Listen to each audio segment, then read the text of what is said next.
چترالی صاحب پلیز، عبدالاکبر چترالی صاحب بجٹ پہ آغاز کریں پلیز۔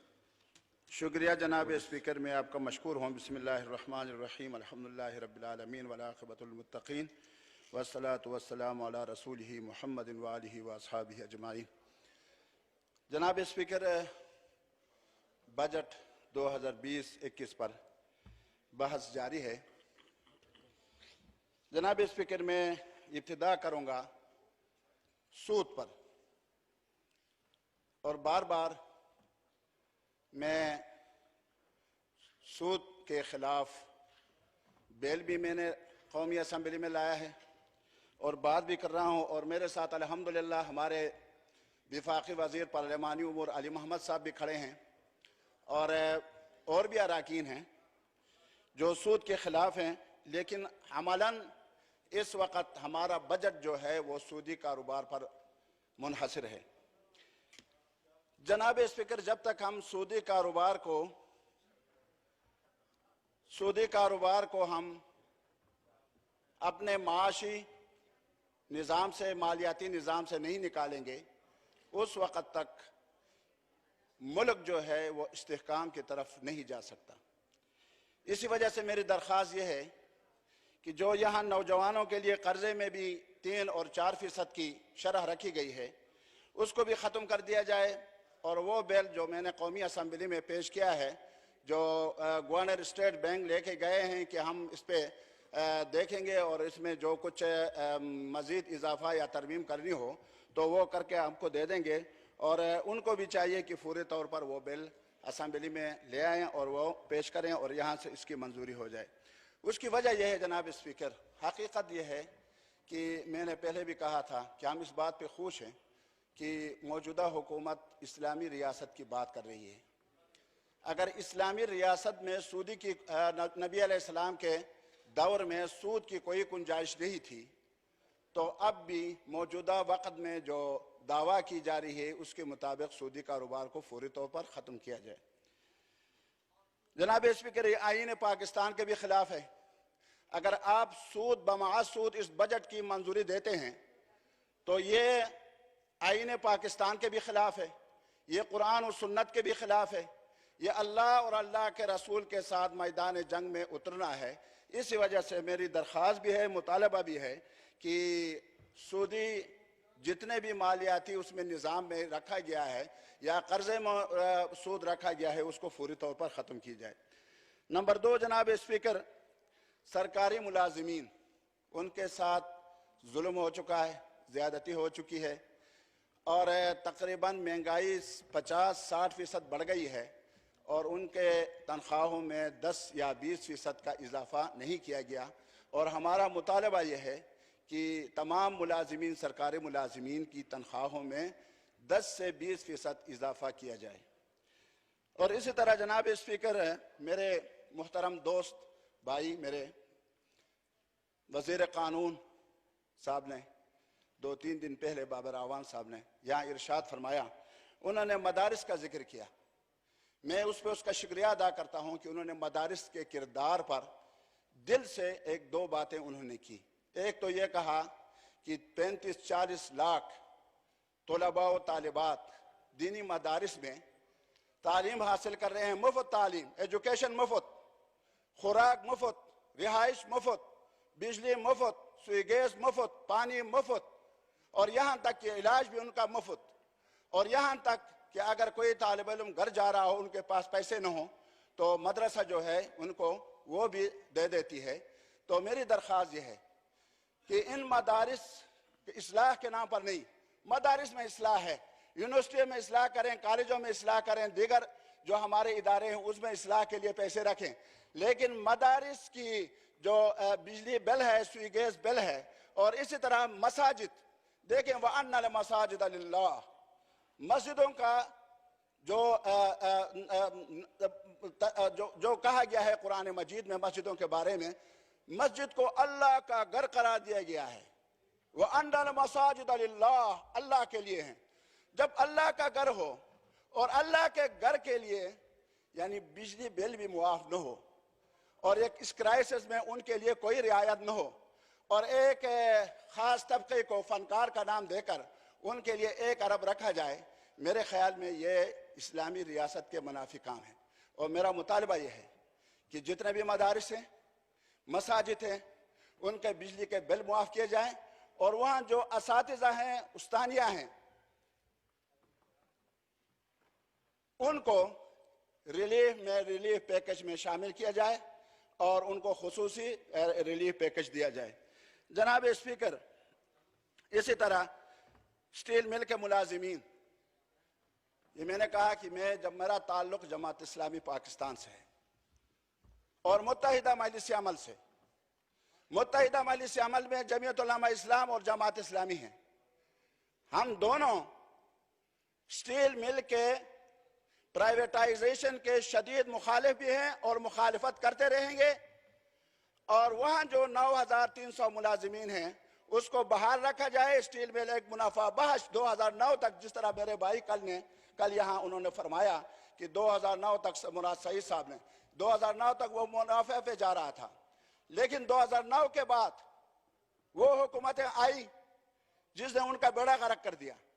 تو اب میرا مطالبہ یہ ہے کہ اس کو چلایا جائے، منافع بخش ایک ادارہ بنایا جائے اس کو، تاکہ ملک کو بھی اس سے کچھ فائدہ ہو، اور وہاں کے جو مزدور ہیں، کام کر رہے ہیں، ابھی تک اپنا خون پسینہ انہوں نے اس میں لگایا ہے، ان لوگوں کو بے دخل نہ کیا جائے، ان کو بے روزگار نہ کیا جائے۔ جناب اسپیکر، اس کے علاوہ جناب اسپیکر، اس وقت حقیقت یہ ہے کہ میں کسی پر طنز یا تنقید نہیں، لیکن حقیقت بیان کر رہا ہوں۔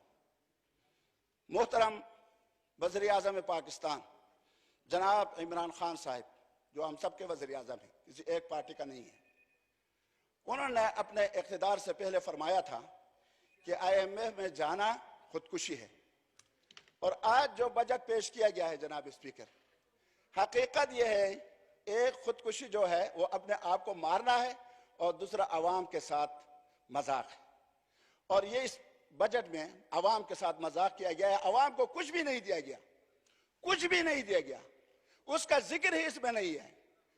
اگر ٹیکسز اس دفعہ نہیں لگائے، لیکن گزشتہ سال اس کا مداوع کیا گیا تھا، 8% سے 17% تک لگایا گیا تھا، اور عوام کے لیے اس بجٹ میں حقیقت یہ ہے کہ کچھ بھی نہیں ہے، عوام کے لیے اس میں کچھ ریلیف ہونے چاہیے۔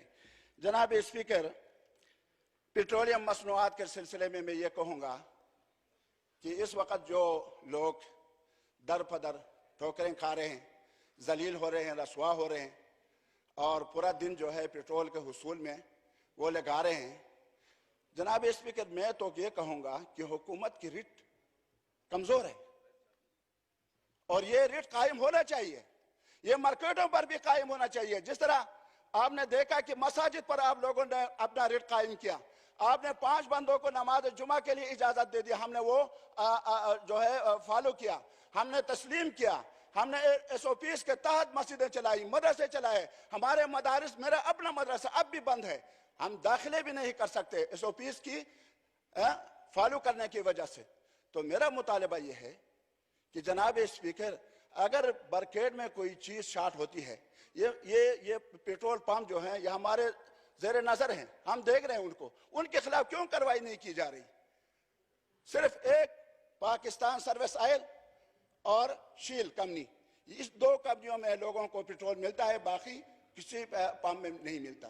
جناب اسپیکر، اس پہ حکومت کو فوری طور پر ایکشن لینا چاہیے۔ اگر ایک دفعہ ایکشن لے لے تو پورا سال آرام سے وزیر اعظم صاحب اپنے کمرے میں، اپنے ہاؤس میں بیٹھیں گے، اور آپ یہاں بیٹھیں گے، کوئی شکایت نہیں ہوگی۔ اور جب اس طرح ہم ڈھیلا ڈھالا چھوڑیں گے تو یہی لوگ، دوسرا مافی آ جائے گا، تیسرا مافی آ جائے گا، چوتھا مافی آ جائے گا، اور یہ ملک جو ہے پھر رہنے کا قابل نہیں رہے گا۔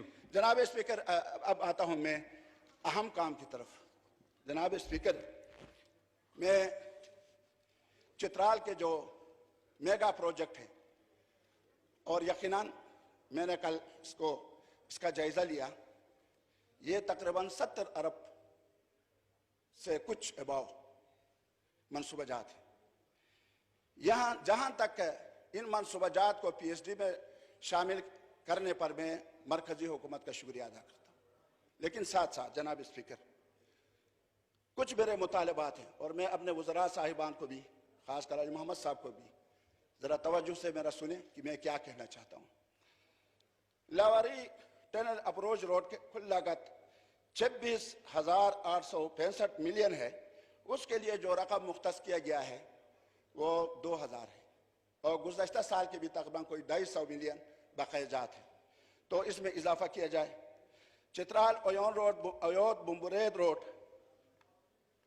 یہ 4,600 ملین ہے اور اس کے لیے جو رقم رکھا گیا ہے وہ 500 ہے. اور اسی طرح چترال گرم چشمہ روڈ 8,314 ملین اس کے لیے رکھا گیا ہے اور اس دفعہ اس کے لیے 300 ملین رکھا گیا ہے.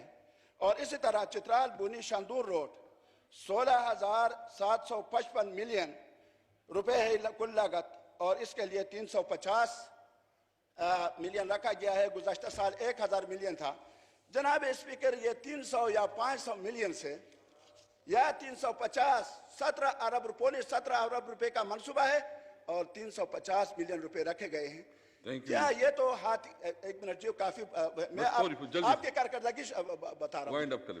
اچھا تو یہ جو ہے یہ ہاتھی کے منہ میں زیرہ کے برابر بھی نہیں ہے.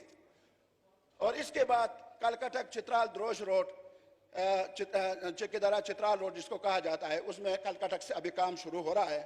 یہ 17,423 ارب روپے اور 250 ملین جو ہے نا جی اس میں رکھے گئے ہیں. اور اسی طرح جناب اسپیکر مختلف دیہات کو ٹرانسمیشن لائن بچھانے کے لیے اور ٹرانسفارمر وغیرہ مہیا کرنے کے لیے گزشتہ سال 2,911 ملین روپے رکھے گئے تھے. اس دفعہ کٹوتی کر کے 1,558 ملین رکھا گیا ہے اور اس کے لیے صرف اس سال جو ہے 150 ملین رکھا گیا ہے. جناب اسپیکر اور اسی طرح گریجویشن کے لیے 309 اور اس کے لیے 159 ملین روپے رکھے گئے ہیں. اور یہ چترال ہائیڈر پاور اسٹیشن کے لیے 2,000 ماشاءاللہ آپ کے چترال کے لیے تو پورا حصہ مل گیا ہے. آپ ذرا دیکھیں میں عرض کر رہا ہوں جی. تو کیا خیال ہے مینگل صاحب اس نے تو کافی شیئر لے کے گئے ہیں. 2,188 روپے اور اس کے لیے جو رکھا گیا ہے 123 ملین روپے. جناب اسپیکر گزشتہ سال 38,226 روپے رکھے گئے تھے. اس دفعہ اس میں کٹوتی کر کے یہ 21,000 رکھے گئے ہیں. Thank you. ایک تو نہیں جی ہے کافی نہیں چونکہ ٹائم اپنے بہرحال میرے ساتھ 1 منٹ میں ختم کر نہیں 1 منٹ میں تو مشکل ہے جی. لیکن جی آپ بھی 5 منٹ مجھے دے دینا. چلو پارٹی کا ٹائم ختم ہو گیا سب کچھ ہو گیا. آپ بھی بڑا پل کا اعلان نہیں دوسروں کا بس مظاہرہ تو کریں نا جی. آپ اپنے پارٹی کا ٹائم لیتے ہیں. آپ نے اسد محمود کا ٹائم لینا ہے. 5 منٹ آپ مجھے دے دیں جی. میں آپ سے مانگتا ہوں جی پلیز دے دیا نا جی. شکریہ جناب اسپیکر. اسی طرح گولنگول ہائیڈل پاور کے لیے یہ 988 ملین رکھے گئے ہیں. جناب اسپیکر گزارش میری یہ ہے لوگ ہمیں کہتے ہیں کہ پی ایس ڈی پی یہ جو ہے یہ 2018-19 میں بھی یہ رکھے گئے تھے 2019-20 میں بھی یہ رکھے گئے تھے اب 2020-21 میں بھی یہ رکھے گئے ہیں. لوگ یہ پوچھتے ہیں کہ کام کب شروع ہوگا. میں وزیر مواصلات اور وزیر پاور یہ دونوں جو ہیں ان سے میں مطالبہ کرتا ہوں میں سوال کرتا ہوں میں درخواست کرتا ہوں کہ مجھے وضاحت کریں تاکہ میں جا کے اپنے حلقے میں اپنے لوگوں کو یہ بتا سکوں کہ اس پر جو ہے 1 مہینہ بعد یا 2 مہینے بعد یا 3 مہینے بعد کام شروع ہوگا. جناب اسپیکر اس طرح جب گزشتہ سال حقیقت یہ ہے کہ میں نے جب یہ باتیں کی تو لوگ کہہ رہے تھے کہ یہ جو ہے حکومت کی طرف سے ایک نمائندے کے طور پر یہاں تقریر کر رہا ہے لیکن میں حقیقت بیان کر رہا تھا. لیکن مجھے پتہ یہ نہیں تھا کہ اس سال اس پر کوئی کام نہیں ہوگا. لیکن ایک کمال کی بات آپ دیکھیں جناب اسپیکر 19/3/2020 کو لیٹر یہاں سے ایشو ہوا ہے اور ابھی تک وہ لیٹر جو ہے پشاور نہیں پہنچا. جناب اسپیکر اس کا بھی جائزہ دینا چاہیے کہ یہ کیوں خطوط جو ہے راستے میں گم ہو جاتے ہیں. جناب اسپیکر بجلی کا جو مسئلہ ہے آپ کو پتہ ہے کہ چترال میں میرا اپنا علاقہ اور لوگوں کا دباؤ ہے حتیٰ کہ پی ٹی آئی آپ کے پارٹی کے لوگ بھی میرے خلاف وہاں سوشل میڈیا میں بھی عام جلسوں میں بھی بلکہ عید کے دن وہاں انہوں نے بات بھی کی. یہ آپ کے خلاف بھی جا رہا ہے, میرے خلاف بھی جا رہا ہے. اس کے لیے 15 کروڑ روپے ریلیز ہوئے تھے, لیکن اکاؤنٹ نہ کھولنے کی وجہ سے وہ پیسے ابھی تک استعمال نہیں ہوئے ہیں, اور پھر کورونا کا مسئلہ بھی آ گیا. اس میں یہ ہے کہ جناب اسپیکر یو سی بروس بہت بڑا علاقہ ہے, اور اسی طرح یو سی اویون بہت بڑا علاقہ ہے. سعید آباد, گہریت, شیدی, کیسو, شیشکو, جنجرتکو, ارسون, عشریت, اراندو, دامل نثار, آپ بہت اس میں جا رہے ہیں, پلیز وائنڈ اپ کریں. ایک منٹ کے لیے جی, ایک منٹ کے لیے. سیاحتی مقامات بمبرید, رمبور, بریر, گرم چشمات کے 4 تحصیلیں ہیں یہ, اور اپر چترال, تیرچ, یارخون اور دیگر علاقے ہیں. یہاں ٹرانسمیشن لائن بچھانا ہے. جناب اسپیکر, اگر اس دفعہ ہمیں 15 کروڑ کے بجائے 40-50 کروڑ روپے دے دیے جائیں تو انشاءاللہ العزیز ہم کچھ علاقوں کو بجلی پہنچائیں گے, اور وہاں کے لوگ دعائیں کریں گے, ہمیں بھی دعائیں کریں گے, آپ کو بھی دعائیں کریں گے. میں اس امید کے ساتھ اپنی تقریر جو ہے وہ ختم کر رہا ہوں کہ آپ بھی اس میں رولنگ دیں گے کہ اس سال ان تمام پروجیکٹس پر کام شروع ہونا چاہیے, اور اگر کام شروع ہو گیا تو میں یہاں کھڑا ہوں گا اور آپ لوگوں کا شکریہ بھی ادا کروں گا. بالکل آپ کی بات صحیح ہے. جو بھی ایونٹس ہیں انشاءاللہ علی محمد خان صاحب آپ دیکھ لیں, چیک کر لیں, پھر اس کو مطلب ان کے ساتھ میٹنگ بھی کر لیں. فضل احمد خان صاحب پلیز. جی یہ عامر ڈوگر صاحب کی خالہ وفات پائی ہے. چترالی صاحب آپ دعا فرمائیں جی. فاتحہ فرمائیں. ڈوگر صاحب کی خالہ ہے, اچھا ٹھیک ہے. نہیں, بسم اللہ الرحمن الرحیم, الحمدللہ رب العالمین والعاقبۃ للمتقین والصلاة والسلام علی رسولہ محمد وآلہ واصحابہ اجمعین. پروردگار عالم مرحومہ کی مغفرت فرما, ان کو اپنے دیدار نصیب فرما. پروردگار عالم رسول اللہ صلی اللہ علیہ وسلم کی شفاعت ان کو نصیب فرما. ان کے دست مبارک سے حوض کوثر کا پانی ان کو نصیب فرما. اللہم اغفرہا وارحمها ولا تعذبها واجعل قبرها روضة من رياض الجنة وسكنها في الجنة النعيم بحق لا إله إلا الله محمد. جی